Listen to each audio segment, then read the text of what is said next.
நம்ம பாட்டி சொல்லுவாங்க, மரணம் ஆனவங்க ஆன்மா 16 நாள் வரைக்கும் நம்ம வீட்டிலே தான் இருக்கும். 16வது நாள் கருமம் முடித்தா தான் அது வெளியே போகும், அவங்களோட ஆன்மாவும் சாந்தி அடையும்.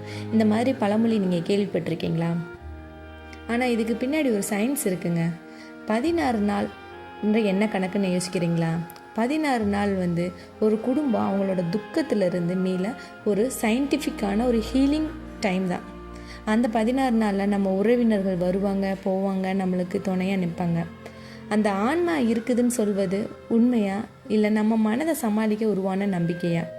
என்னதான் சயின்ஸு சொன்னாலும் நம்ம பாட்டி சொல்கிற பழமொழிகளில் நிறைய அர்த்தம் இருக்குங்க.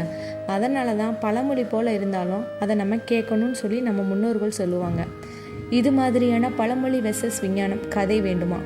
லைக் பண்ணுங்கள், சப்ஸ்கிரைப் பண்ணுங்கள். அடுத்த பாட்டி பழமொழியில் சந்திக்கலாம். உங்கள் பாட்டி சொன்ன பழமொழியை கமெண்ட்டில் மறக்காமல் சொல்லிட்டு போங்க.